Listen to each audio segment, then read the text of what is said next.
Bismillahirrahmanirrahim. Assalamualaikum warahmatullahi wabarakatuh. Alhamdulillahilladzi da'ani ila dari salam wa hadana ila subulis salam wa salatu wassalamu ala khairil anam. Teman-teman yang sangat saya banggakan, puji dan syukur kita panjatkan kepada Allah Subhanahu wa taala. Alhamdulillah pada sore hari ini kita semua masih bisa bertadarus di masjid kampus ini dengan berbagai tema dari para pembicara. Dan sore hari ini insya Allah saya akan menyampaikan tema tentang Ramadan dan kepemimpinan efektif. Di Ramadan dan kepemimpinan efektif juga dambaan, agak melau sedikit katakan. Siap-siap ya. Nah, sebagai landasannya, saya kira teman-teman tahu semua surat Al-Baqarah ayat 30 yang berbunyi, A'udzubillahi minasyaitonir rajim. Wa idz qala rabbuka lil malaikati inni ja'ilun fil ardi khalifah. Qalu ataj'alu fiha man yufsidu fiha wa yasfiku diman wa nahnu nusabbihu bihamdika wa nuqaddisu lak. Qala inni a'lamu ma la ta'lamun. Nah, ayat ini menjadi landasan tentang bahwa penciptaan manusia itu walaupun sempat diinterupsi oleh syaitan ya, adalah sebagai khalifah, sebagai pemimpin di dunia ini. Oleh karena itulah surat ini dalam tafsiran Bapak Kiai Haji Irfan Yumi bahwa manusia memiliki dua tugas, tugas kekhalifahan dan tugas ibadah. Nah, tapi persoalannya bagaimana ketika kita semua menjadi pemimpin, karena semua teman-teman juga mengurus menjadi pemimpin, potret pemimpin seperti apa yang kemudian itu didambakan dan diidam-idamkan oleh generasi saat ini.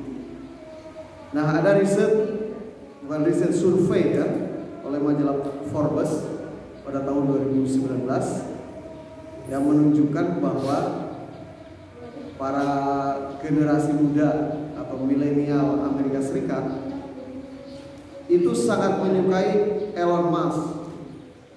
Nah, Kang Jam-Jam kita tahu ya teman-teman semua, dibelah Elon Musk. Siapa itu Elon Musk ya? Dan sebelumnya itu para pemuda di Amerika mengidolakan pemimpinnya itu Steve Jobs gitu. Nah, tapi tahun 2019 itu Elon Musk gitu. Dan Forbes pada waktu yang sama juga menetapkan Elon Musk selain secara survei sebagai pemimpin yang sangat disukai oleh para milenial Amerika. Nah, Elon Musk juga bersama Jeff Bezos, pemimpin atau CEO Amazon, pendiri Amazon itu juga menjadi pemimpin yang inovatif, paling inovatif ya di Amerika Serikat pada tahun kemarin 2019. Jadi surveinya masih sangat baru, akhir 2019. Nah, para milenial ini bahkan mereka ingin bekerja di bawah pimpinan Mas. Mas ini masih sangat muda, dengan saya juga bedanya beberapa tahun. Usianya 49 tahun ya. Dia seorang insinyur, pendiri dan pimpinan dari perusahaan-perusahaan yang futuristik ya, seperti Tesla Inc, SpaceX ya, mungkin Anda tahu itu. Kemudian Boring Company dan lain-lain. Jadi memang perusahaan-perusahaannya futuristik lah begitu. Nah, apa yang membuat para generasi muda milenial di Amerika Serikat sangat menyukai Musk sebagai pemimpin perusahaan ya? Pertama adalah futuristik, jadi berpikirnya futuristik, masa depan, 5-10 tahun akan depan, ya 50 tahun akan depan dia sudah bisa melakukan rencana, pola kerja dan prediksi apa yang kemudian harus dilakukan. Kemudian tapi juga realistis, karena ada kadang-kadang orang futuristik tapi tidak realistis. Ini realistis. Nah, kemudian good guy. Good guy itu apa ya Kang Jam-Jam ya? Ya menyenangkan, tidak menyebalkan. Jadi kalau kita lama nggak ketemu sama dia tuh rindu sekali. Nah, itu good guy. Kapan dia mau tampil nih?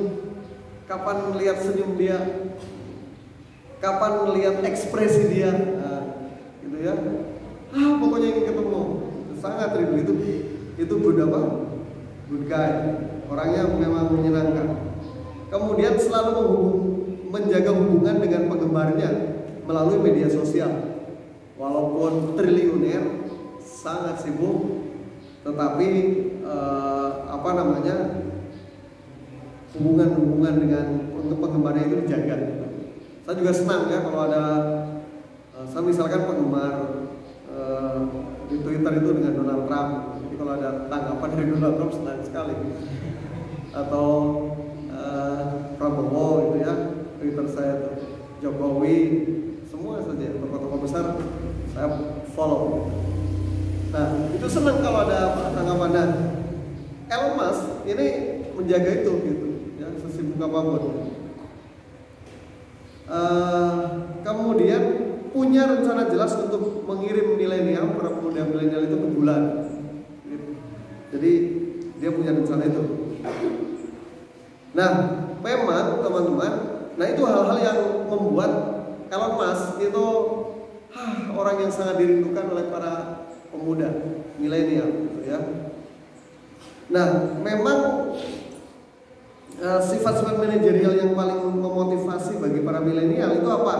Ya, ini teman-teman kan memimpin, Anda tuh teman-teman tuh milenial sekaligus juga memimpin para milenial di kampus kan.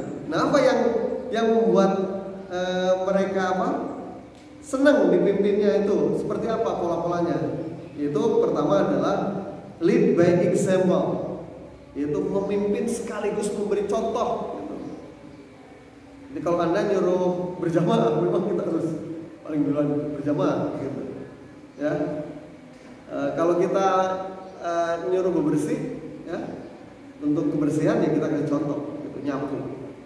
Walaupun misalkan Anda seorang ketua pembimbing asrama, tapi tidak gengsi nyapu, gitu. Kita itu akan tergerak, ya, anggota asrama kita. Saya dulu waktu jadi pembimbing itu ya berusaha untuk lead by example, gitu. Saya nggak berani nyuruh jamaah kalau saya nggak jamaah.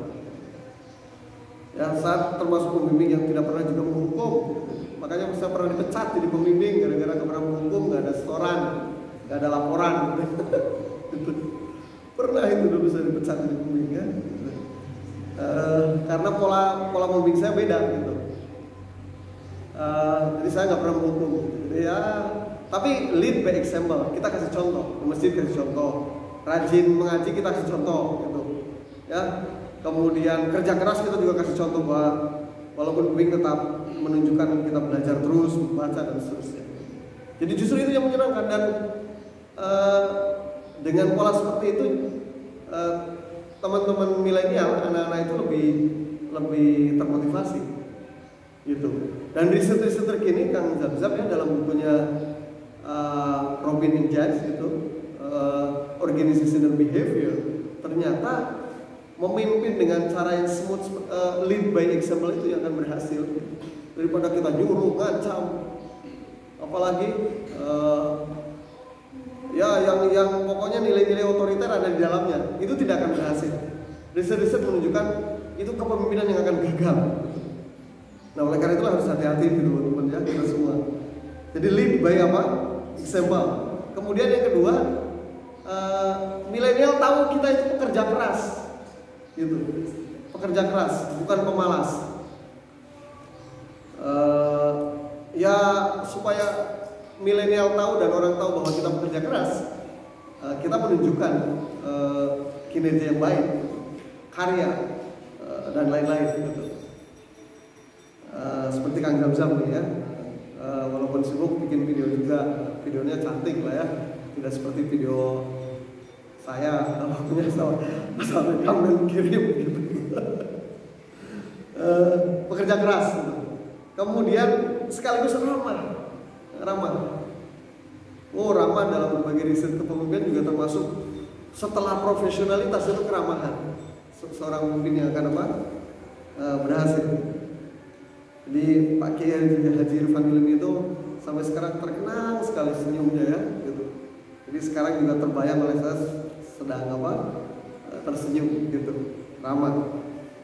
Jadi pernah suatu ketika ini Pak Kiai Haji Irfan Hilmi ya, ada seorang santri dari Baduy, ingat namanya Kasja, Muhammad Kasja, sedang berdiri sore-sore hari seperti ini di dekat danau gitu. Nah, Pak Kiai jalan. Kemudian ditanya oleh Pak Kiai, "Jang, nuju naon?" Nah, jawaban Kasja apa? Jawaban Kasja dengan nada agak tinggi, "Aing makan cicing." Bayangkan kepada Pak Kiai yang sangat karismatik pada waktu itu, presiden saja hormat, gitu, menteri hormat, ini santri asal Baduy itu bilang begitu, "Aing makan cicing." Tapi Pak Kiai senyum saja, karena ternyata itu memang yang paling sopan di mana? Baduy. Gitu. Ya. Kalau kita pakai standar kita, pakai standar orang Ciamis, bisa marah tinggi kita. Ya, tapi Pak Kiai nggak marah, ya, ramah. Kemudian memotivasi. Jadi Pak Kiai selalu mengutip, misalkan kata-kata Subhanul Yaum Rijalul God gitu. Pemuda sekarang itu adalah pemimpin di masa yang akan datang. Jadi kalau Anda punya persiapan yang cukup menjadi pemimpin di masa muda, pasti nanti akan jadi pemimpin, karena pemimpin sekarang itu tentu akan turun gitu ya. Termakan usia, termakan stamina, termakan corona. Itu akan turun gitu. Maka akan diganti oleh para pemuda. Jadi memotivasi, mendorong. Jadi kalau misalkan ada santri yang ikut lomba apa saja pasti itu didukung ya, bukan saja support, semangat ya bekal, bahkan kadang pakai hadir langsung di arena perlombaan. Itu yang dulu saya waktu ikut lomba pidato, ikut lomba saya suka malah nggak karuan gitu ya, karena ada Pak Kiai. Nah itu ya survei ya, sifat-sifat yang disenangi oleh para milenial. Sebaliknya milenial itu tidak suka pimpinan yang minim komunikasi ya, tapi sekaligus juga overload komunikasi, nggak senang juga gitu. Terus tidak suka yang kasar, pemimpin yang kasar, hajar gitu, salah sedikit hajar, salah sedikit ancam, itu nggak suka milenial itu gitu. Sama kan, Anda juga paling nggak suka kalau ada WA atau SMS yang ancaman kan. Jadi kalau Anda punya pasangan di perempuan ya, sudah ngancam-ngancam itu nggak usah dipilih ya, putuskan saja. Karena itu potensi melakukan kekerasan. Terus kasar ya, kemudian malas, nggak suka milenial itu kepada pemimpin yang malas. Kemudian juga terlalu ngatur. Kalau segala diatur, kita tetek bengek diatur, nggak suka. Jadi tren kepemimpinan ke depan itu kita jangan terlalu mengatur sampai teknis. Sehingga kemudian di sini bahkan sampai hasil survei itu menunjukkan bahwa milenial tidak suka yang tadi terlalu mengatur, berorientasi teknis. Kudu pakai baju macam-macamnya, harus pakai kopiahnya nggak boleh yang putih misalkan. Anda jangan terlalu pakaiannya yang ketat-ketat, misalkan jangan yang ketat-ketat dan lain-lain misalkannya, atau jangan terlalu longgar, sebaliknya itu nggak disuka, terlalu rigid gitu. Nah kemudian para milenial juga tidak senang kepada para pemimpin yang senang menghukum. Nggak usah dihukum, mana ada itu. Kalau ada yang nggak ngaji, nggak sekolah, ditanya saja, what is the problem, apa sih sebenarnya masalah yang jadi jadi ini gitu. Daripada kamu diskor, kamu suruh nyapu Suruh nyapu itu terhina bagi mereka itu ya, karena hukuman. Beda kalau suruh nyapunya tugas atau apa. Tapi kalau sudah bernada hukum, itu nggak suka para pemuda sekarang itu. Nah, selain itu milenial itu juga lebih suka pemimpin yang peduli tentang mereka dan dapat dipercaya. Jadi ada nggak pemimpin itu memiliki kepedulian? Ya Pak Irfan Hilmi itu kalau ketemu, salah satu bentuk ekspresi non verbalnya kalau ketemu kita salaman, kemudian diusap gitu ya. Setelah itu kemudian ditanya dari mana, ini dan seterusnya. Kita senang sekali sebagai santri. Gitu. Nah, tapi juga sekaligus pemimpin itu dapat dipercaya. Yang suka bohong-bohong, ngarang-ngarang gitu ya, itu nggak akan dipercaya. Sekarang itu kita sebenarnya susah bohong. Kita ngomong di Amerika begini, dicek itu dulu nggak ada. Ya. Coba apalagi ngobrol yang fakta di Indonesia. Jadi hati-hati. Jadi bohong itu susah. Gitu. Oh maaf ini nggak kebuka WA-nya, ada keterangannya mau dibuka, biru centang. Ya. Sering kita bohong itu ketahuan. Ya. Kemarin saya debat tentang zona merah di Ciamis ketika webinar tentang COVID-19 di Ciamis. Saya pasang yang namanya peduli, ya, aplikasi peduli lindungi yang itu dirilis oleh Kementerian Menkominfo dan itu kemudian didukung oleh BUMN dan kemudian dianjurkan ASN tenaga medis itu memasang aplikasi itu. Ternyata Satgas COVID-19 di Ciamis waktu itu belum memasang. Jadi begitu datanya katanya zona merah hanya Banjarsari dan Marican. Saya tunjukkan bahwa Cigembor itu merah ya. Kemudian Kertasari itu merah, Kelurahan Ciamis itu merah. Nggak terima mereka, nggak terima saya bilang ini aplikasinya. Ini persoalan kepercayaan laporan ini nanti. Nah ini harus bisa dipercaya. Nah teman-teman, kesimpulannya survei secara umum memang dari survei itu pemimpin-pemimpin apa yang kemudian sekali lagi disukai oleh milenial. Dari berbagai riset disimpulkan pertama adalah jadi pemimpin yang paling disukai saat ini itu adalah 97,9% yang sangat tinggi membuka komunikasi. Jadi komunikasi itu artinya komunikasi yang baik bukan yang buruk ini ya. Itu 97,9%.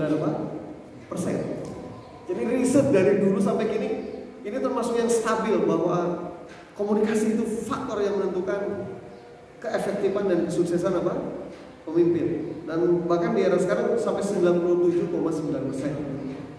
Kemudian 85,4% itu menghargai orang lain. Hati-hati ya, membuli. Kadang-kadang perang stiker itu juga stikernya membuli, hati-hati gitu. Itu tidak menghargai orang lain. Bahkan mohon maaf, mungkin karena ketidaktahuan ya, banyak orang yang adu stiker. Itu stikernya pakai ini orang yang berkebutuhan khusus, foto anak yang berkebutuhan khusus. Wah itu nggak boleh. Itu sangat kita sebagai masyarakat akademik ya nggak boleh. Itu merendahkan harkat martabat manusia. Dan itu termasuk pembulian tingkat tinggi.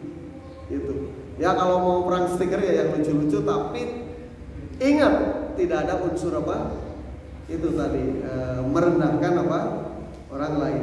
Karena ini pemimpin efektif itu menghargai. Yang nomor 2, satu komunikasi, 2 menghargai. Kemudian 79,1% memiliki visi. Jadi kalau Anda jadi pemimpin itu harus punya visi gitu.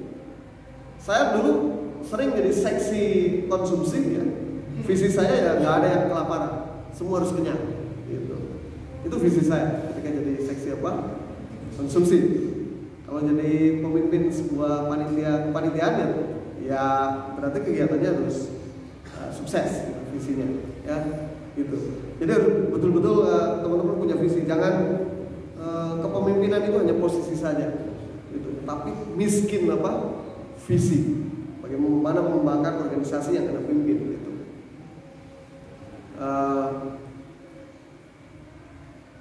Robin Injaj menjelaskan bahwa kalau pemimpin punya visi, itu ciri dia memahami fungsi kepemimpinan yang sedang Anda duduki gitu. Karena nanti dalam Robin and Jan itu membedakan antara pemimpin dan posisi kepemimpinan gitu.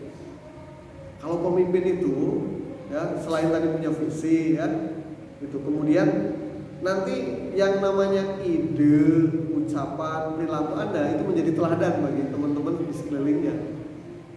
Dan kemudian itu ide, pikiran, ya, tindakan, perilaku gitu. Yang itu kemudian menginspirasi, ya, itu yang kemudian disebut kita sebagai apa? Pemimpin. Nah kemudian menurut survei ini kemudian 75% mempunyai pengaruh positif. Jadi pemimpin yang dirindukan, yang didambakan oleh milenial itu mempunyai pengaruh apa? Positif, bukan destruktif ya. Kemudian percaya diri 68,7%. Jadi percaya diri itu survei-survei menunjukkan kalau ada pemimpin harus percaya diri, jangan pesimis ya. Saya juga mau besok ada webinar tentang narasi komunikasi COVID-19. Seminar nasional, saya sudah daftar.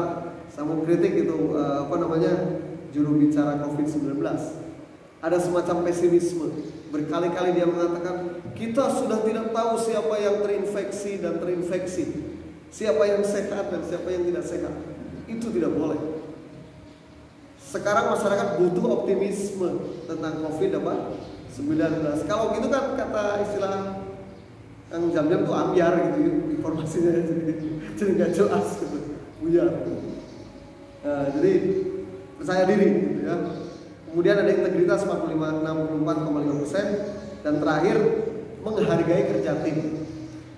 Jadi kadang-kadang tingkat kecerdasan tinggi tapi sulit kerja tim, itu juga buruk. Nah artinya bahwa teman-teman Ramadan itu mengajarkan itu semua gitu. Yang tadi misalkan ranking pertama kita harus memiliki komunikasi yang baik. Di puasa Ramadan itu banyak sekali anjuran-anjuran bahwa kita nggak boleh teriak-teriak. Kalau ada yang mengajak bertengkar kita harus mengalah dan mengucapkan bahwa kita sedang berpuasa. Jadi selama berpuasa kita sesungguhnya sedang dilatih untuk berkomunikasi yang baik gitu. Kemudian yang kedua ini cepat saja ya, menghargai orang lain gitu ya. Kita tuh dilarang mengungkapkan mempertunjukkan perilaku, juga mempertunjukkan komunikasi lisan kita dengan hal-hal yang tadi merendahkan orang lain. Makanya di akhir khutbah itu selalu ada anjuran innallaha ya'muru bil adli wal ihsan wa ita'i dzil qurba wa yanha 'anil fahsya'i wal munkari wal baghi ya'idzukum la'allakum tadhakkarun. Nah itu surat An-Nahl ayat 90 mengingat untuk diingatkan supaya kita selalu menghargai orang lain. Nggak boleh membuli, merendahkan. Pasti setiap orang itu ada ada kehebatannya. Mohon maaf ya, saya punya teman namanya Oden, ya, sering sebut Oden itu. Suka jaga pintu di sana itu ya.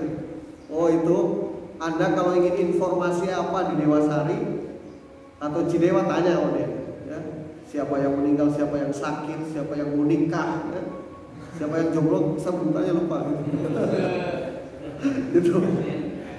Ya, terus kalau kita titip mau ada kegiatan, titip aja ke Oden, itu tersosialisasikan. Hebat sekali. Dan tanah untuk dusun Cidewa itu, kantor dusun Cidewa di sana, itu juga karena kejujuran Oden ya. Jadi Oden itu nggak akan berani kalau ada yang masih parkir kemudian masukkan kemana, saku sendiri, dia masukkan ke kotak itu. Di luar biasa ya. Ada keunggulan gitu. Nah tadi memiliki yang ketiga memiliki visi ya. Dalam Ramadan kita kan juga diajarkan untuk memiliki visi. Visi Ramadan itu sesungguhnya minjem istilah teman-teman itu adalah membebaskan kaum mustadfin gitu. Kaum yang lemah. Di lemah literasi, lemah ilmu pengetahuan, lemah ekonomi, lemah kemitra kesejajaran gitu ya. Nah itu visi-visi pemimpin itu membebaskan itu semua. Nanti dalam perspektif maqasid syariah ada yang disebut dengan hifdul akal, kan? Menjaga akal, hifdul nafas, hifdul din, menjaga agama, menjaga jiwa tadi, kemudian hifdul mal, hifdul nasab. Nah itu visi siapapun pemimpin harus punya visi itu. Nah, Ramadan itu mengajarkan itu kepada kita. Kemudian tadi bahwa pemimpin yang didambakan itu Ramadan juga mengajarkan kita segala tindakan memiliki pengaruh positif. Tadi saya sudah jelaskan bahwa pengaruh positif itu berarti pemimpin itu tidak otoriter, ya. Kadang-kadang kita juga suka otoriter, hati-hati ya. Tidak sadar kita kadang-kadang otoriter. Kalau kita sudah ada unsur memaksa, mendominasi, mengopresi, ya Kang Jam itu ciri kita itu sebenarnya otoriter. Tidak ada ruang diskusi, ruang berbicara. Kita sudah termasuk yang otoriter. Dan itu tentu dilarang. Kemudian percaya diri sudahlah, saya kira saya tidak akan terangkan. Kita punya jargon sanggup sendirian tampil. Sekali lagi riset menunjukkan publik itu lebih percaya kepada pemimpin yang percaya diri daripada berbicara sesungguhnya. Misalkan aku gimana nih menghadapi COVID-19, repot kita. Walaupun ngomong repot, ngomong problem, tetapi ada solusi bahwa menunjukkan kita percaya diri menghadapinya. Nah itu lebih, riset menunjukkan lebih dipercaya. Dalilnya banyak lah ya di sini. Kemudian keenam tadi kelewat ternyata integritas. Integritas. Nah kita puasa kan dilarang bohong ya. Bohong itu mengurangi pahala puasa. Kata orang tasawuf bahkan bohong itu membatalkan puasa. Gitu. Tasawuf itu standarnya sangat tinggi untuk integritas. Gitu. Nah integritas itu dalam Quran apa ayatnya? Ya ayyuhalladzina amanu lima taqulu ma la taf'alun. Gitu. Hai orang-orang yang beriman, mengapa kamu mengatakan apa yang kamu tidak berbuat? Ngomong Tuhan tidak tidur, segala macam kegiatan Anda diawasi, tapi Anda perilakunya bobrok. Nah, itu kita tidak berintegritas. Kita melarang korupsi, tapi kita korupsi tiap hari. Kita melarang berbuat kekerasan, tapi itu makanan yang sehari-hari. Nah, itu namanya lima taqulu ma la taf'alun. Nah, terakhir tadi menghargai kerja tim. Ya. Jadi kita nggak bisa kerja sendirian. Ya. Saya dulu juga pernah mencoba, nggak mau bantuan siapapun, nggak mau. Karena dari kecil itu biasa mandiri lah, gitu ya. Dari kelas 5 SD, alhamdulillah saya sudah mandiri. Tapi ternyata banyak hal di luar kemampuan kita. Jadi tetap saja kerja tim itu lebih baik daripada kerja sendiri, walaupun kemampuan kita mumpuni gitu. Jadi wa ta'awanu 'alal birri wat taqwa wa la ta'awanu 'alal ismi wal 'udwan. Saya kira itu teman-teman, mohon maaf ini agak panjang sedikit.